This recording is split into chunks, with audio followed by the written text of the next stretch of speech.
Daily Broadside, day 738. Lita Ford, 1988. Kiss Me Deadly. I went to a party last Saturday night. I didn't get laid. I got in a fight.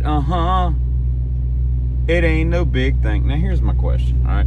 First of all, Lita, if your pretty ass went to a party in 1988 and didn't get laid on a Saturday night, instead got in a fight with a dude or a chick, whoever, a monkey, it doesn't matter.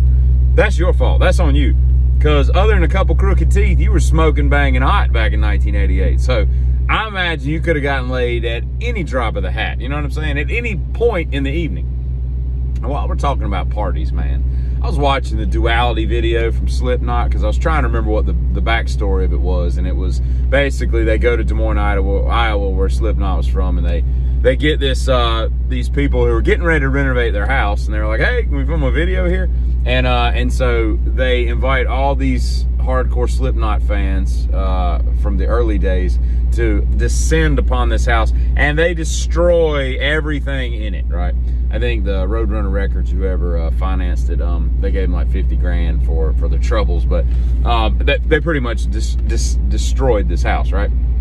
And I was thinking to myself about some parties I went to back in like high school and all, and I just never understood like the weird science, like you know, inviting all these people to your house. You may know, you know, 15 or 20 of them, and y'all are cool. But then when, you know, everybody else shows up, and you got people from like rival schools showing up and crap, and they're all going through your entire house, like stealing all your crap and your parents' stuff. And I mean, it's risky business, you know? I mean, how do you think that that's going to end well? I don't understand. Like, they should do a documentary on the psychosis of kids that need that in their life. And it's not always like unpopular kids like trying to get people to like them. Sometimes it's, you know, captain of the football team, he's inviting all these people over, and they're saying, you know, I went to a house one time, and nice neighborhood. It had been snowing for a while, but it hadn't snowed in a couple days, so everything's kind of melting and going away and all this. But there's, you know, 3 or 4 inches of snow on the ground, so everything's all slushy, and, you know, you walk through somebody's yard and you got mud, and, you know, it's instantly muddy and all that stuff.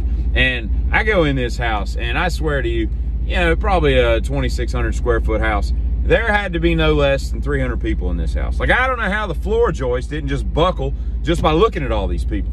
And there's like tan carpet throughout. There's people all over this monstrosity house, and they're just tracking mud and snow and just destroyed it. The backyard I then go into, there's like another 300 people out there. And I'm just like, you know, it's gonna be like herding cats. You couldn't keep it. Hey, put that down. Put that. Use a coaster. Get out of my parents' bedroom. You know, I don't understand how you'd ever enjoy the party as the host, because you're constantly getting strangers out of every crevice and nook of your house. I say crevice and nook because I don't say nook and cranny. Anyway, but yeah, I don't understand that. I went to a party one time.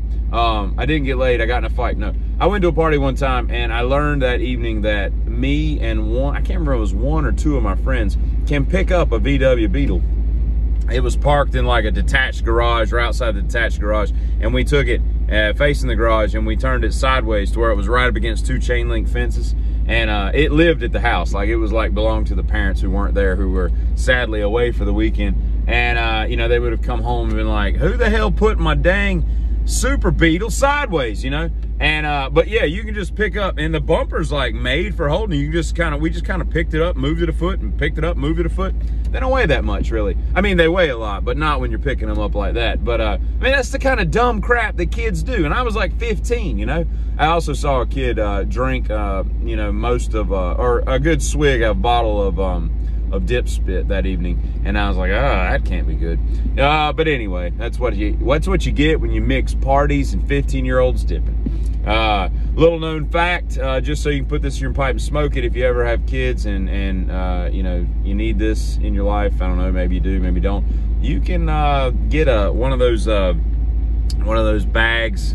What the hell are they called? Like a bag that's got a netting bag, you know, like you put laundry in, that's got, you know, holes, a million holes, and you dump all your Legos in there, and then you put it in your washing machine. Makes a hell of a racket, but all your Legos get clean.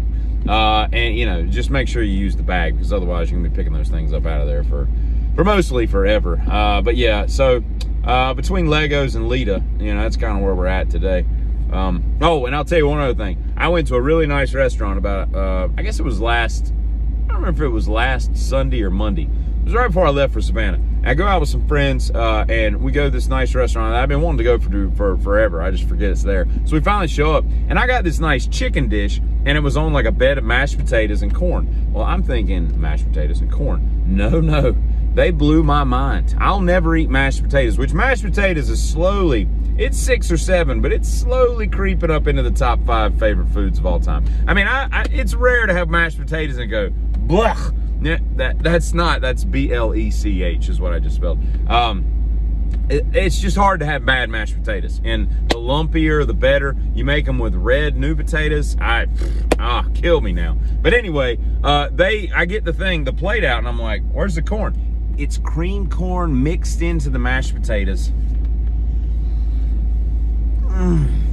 God, I was like, I'm moving it. If y'all have got a room, I'm gonna just move into the back because it was delectable. I'll never eat mashed potatoes again unless under duress without cream corn mixed into the mix, the batch, the batter, the giddy.